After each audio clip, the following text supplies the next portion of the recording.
Coming up on Mountain News this morning, as Suicide Prevention Awareness Month begins, millions of veterans continue to struggle with PTSD. And Hayden recently got a mural depicting plant life and several heroes from the Commonwealth. Dedicated to Eastern and Southern Kentucky, this is WYMT Mountain News This Morning.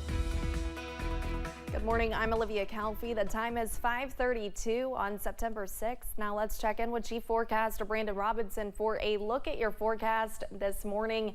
And Brandon, it's a foggy one out there. I can say that for sure. I don't know how widespread it is, but I know I saw it here in Hazard. It's spotty, but it is, you're right, definitely foggy in spots where it is foggy, if that makes sense, because it's patchy dense fog, but not everywhere. But again, up at Jenkins this morning, seeing just a little bit there on US 119, US 23 as you go into Southwest Virginia, but not, as Olivia said, like we've been seeing it here in Hazard. I've seen it coming through parts of Knott County on my way in. Even parts of western Letcher County had some dense fog, so be aware of that. Mild and muggy out there this morning, 70 or above. Prestonsburg, Pikeville, Jackson, Monticello, Harlan, upper 60s, Moorhead, Ashland, Somerset, Wise. So it's just warm out there. Manchester, upper 60s too. The breakdown for today, we're still going to get into the upper 80s before the rain hits. I think that comes a little bit later this afternoon. Showers and storms of possibilities. So we're going to keep a close eye on that for you. And again, those will increase a little bit later today. So if you got to get anything done outside, do it this morning. Number one, before the heat gets here, and number two, before the rain gets here. Olivia? Brandon, thank you. Recent reports from the CDC show that suicide ranks among the top 10 leading causes of death for people in the United States, and veterans are one group with the highest rates. And with September being Suicide Prevention Awareness Month, I spoke with a licensed psychologist who works with a suicide prevention team about why her job is so important and what you can do to ask for help. In the most recent study by the U.S. Department of Veterans Affairs, it found in 2020 there were 6,146 veteran suicide deaths. And licensed psychologist Dr. Rachel Hempel-Rudy works with the suicide prevention team for the VA's office in Kentucky, saying they are working to change the stigma. Veterans do continue to be at a higher risk for suicide compared to the general population. This might be for a number of different factors. We know that veterans might be more likely in some instances to struggle with anxiety, depression, certainly PTSD can be a factor. But we also know that veterans, when they are readjusting back to civilian life, face really unique challenges that the general population does not face. And she says during Suicide Prevention Awareness Month, everyone should work together to make a change. It's just normalizing that when people are having a time of stress, when their mental health is at its lowest point, that thoughts of suicide are not uncommon at all. And then the next thing is just really reassuring them that help is available and that help is out there. If you or a loved one is struggling with thoughts of suicide, dial 988. And if you are a veteran, press 1. Someone like Dr. Hempel-Rudy will answer the phone to listen and find a solution. We really want to emphasize all of the different treatments that veterans are eligible for. We have treatments that are specially designed and researched to help veterans with PTSD. We have treatments for substance use. We have treatments for depression. And remember, it's okay to ask for help. Dialing 988 crisis line will connect you with a trained crisis counselor. 988 is confidential, free, and available 24 hours a day, 7 days a week, 365 days a year. Before graduation, some first responders in training are getting a taste of the real world. For Madison County EMS students, they have spent weeks working towards their certification, all for it to come down to a test they did not even know was coming.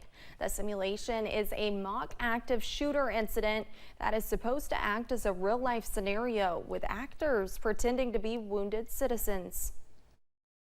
We have an active shooter situation at a county fair, and they're gonna come out, they're gonna triage the patients.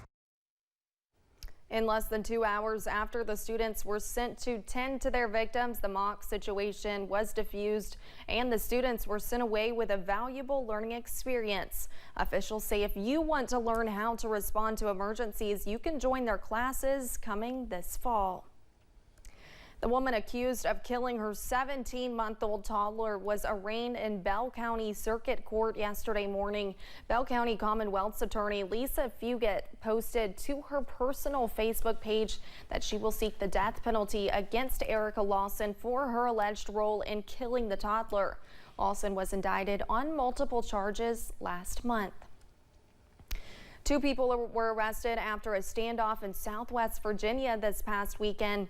Police were called out to a home in Norton Saturday. When they arrived, they found 46-year-old Samuel Smith of Norton had reportedly fired a gun at a bondsman who were there to take him into custody on bond violations. Police also found 26-year-old Rebecca Pogue of Norton, who had outstanding warrants in the home. Smith is facing multiple charges, including brandishing a firearm.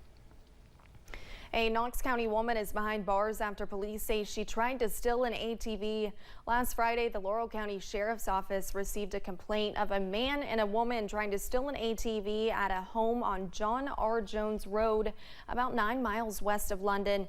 When deputies arrived at the scene, the woman was trying to create a distraction to allow the man the chance to steal the ATV. 28-year-old Jessica Lawson of Barberville is facing multiple charges. A warrant is out for the man, but he has not been found yet. A Laurel County man has been sentenced for his role in a cockfighting case. The Lexington Herald-Leader says Oakley Whitley Hatfield was sentenced in federal court on August 22nd to 1 year and a day in jail, along with a $1,000 fine. The Herald-Leader also reports while Hatfield was waiting to stand trial earlier this year, he asked a witness in the case to lie about the role his girlfriend had in the operation. We have more about this on our website at WYMT.com.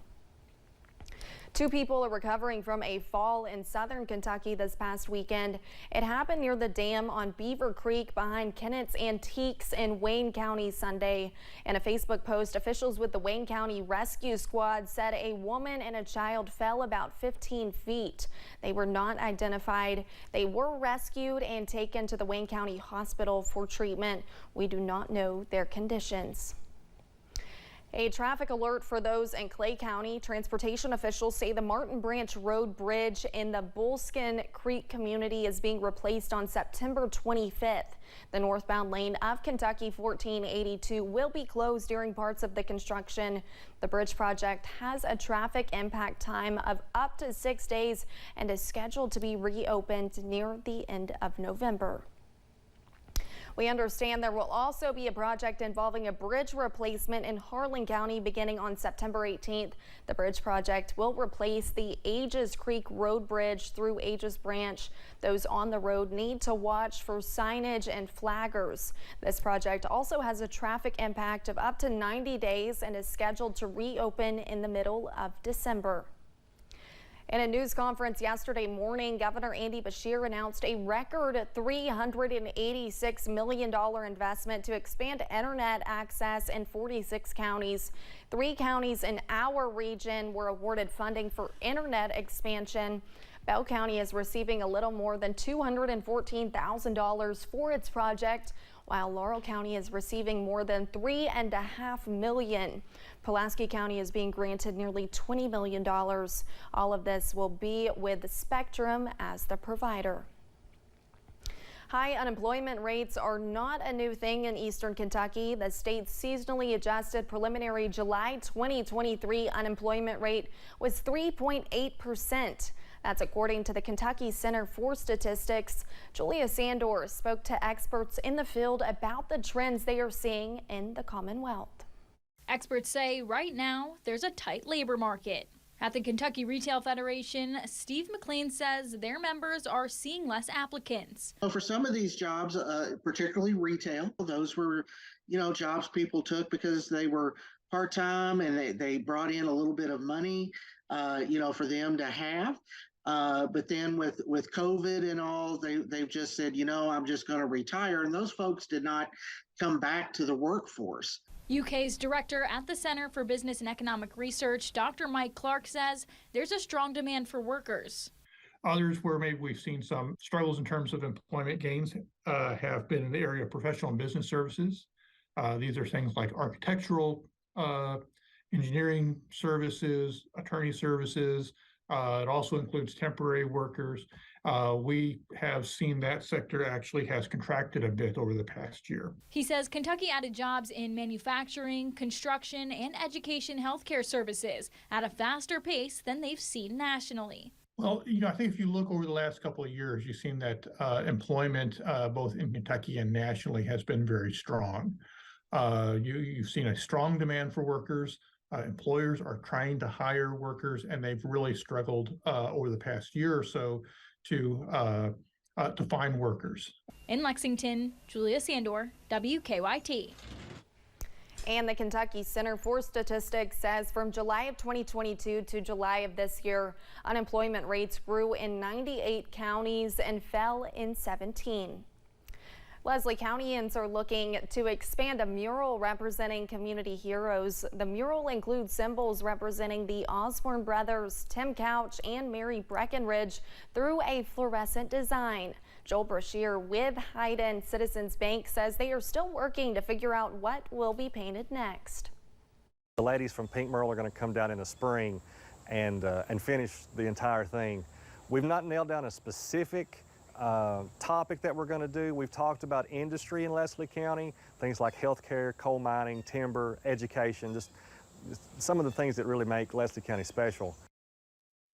The mural is among other paintings in Hayden, including a Vincent van Gogh tribute. It is located behind Hayden Citizens Bank and Hayden City Hall. Coming up, Disney is making a splash with its newly announced cruise ship. And some splashes here at home as we see some scattered showers and storms a little bit later on today and tomorrow with a cold front. I'll track them out for you in about 3 minutes.